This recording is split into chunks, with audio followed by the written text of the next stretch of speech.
Right, Kopites, how we doing? So this video, I want to talk about Darwin Nunez. So Darwin Nunez has had a lot of criticism over the last couple of years, hasn't he? He's not been performing well, we all know that.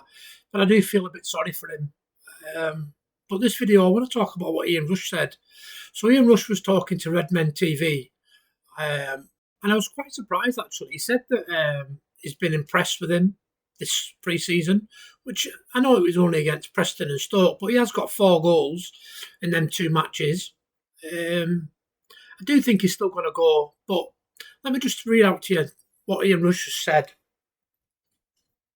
So he said, spare me a second. He said, well, I think he's been here 3 years now, hasn't he? And I like him. I think he's a great player. Sometimes when you're not playing regularly, it maybe affects your form, which it does. If you're a striker, you need a good run in the team, don't you, really? And Ian Rush said the same thing. So he says here, you need 10 games to prove what you're doing. And I think what Darwin has done now, this season, we've said you need to take your chance when you can. No, we've got 2 games here, and I think 29 we have players. So you only maybe get 20 to 30 minutes, maybe half a game. So you need to prove to the manager that I'm the man for that. And so far, he's done that. Russ says Nunez has been proving his ability in pre-season, and he's not wrong.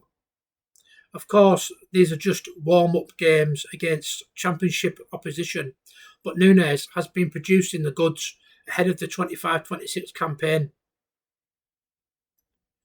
And then it just goes on to say what I've just said, that he scored 4 goals in 2 games. And then it finishes with, Nunez has been heavily criticised over the years, so it's nice to see Rush giving him some praise. Yeah, I agree with that. The striker is expected to be sold this summer, but who knows, perhaps he could prove his doubters wrong and be a key player for Liverpool this season. See, everyone's saying that Darwin Nunez is going to go, and I agree with it. It probably will go, but with the tragic death of Diogo Jota, maybe he might not go. You might just keep him. Have him as backup for Ekitike. If we get Isak, which I hope we do, but I personally don't see it. It's going to cost us, 130 million. So that'll put us in, just over 430 million, won't it, spent this summer? Which I know people are going to say, yeah, we've got the money, blah, blah, blah. But it's still a lot of money to spend. We've got to be careful with the FFP, haven't we? We've already got Man City apparently speaking to the FA, saying how come Liverpool are allowed to spend this amount of money, we're getting done for it and all that sort of stuff. But we've just got to be careful, and we don't want to be overloading with too many foreign players, do we? Because there's an 8-player homegrown quarter that's got to be in your 30-man squad or whatever it is, the 24-man Premier League squad. So we just got to be careful. But I just thought I'd bring that to you real quick. I agree with Ian Rush. I do feel a bit sorry for Nunez.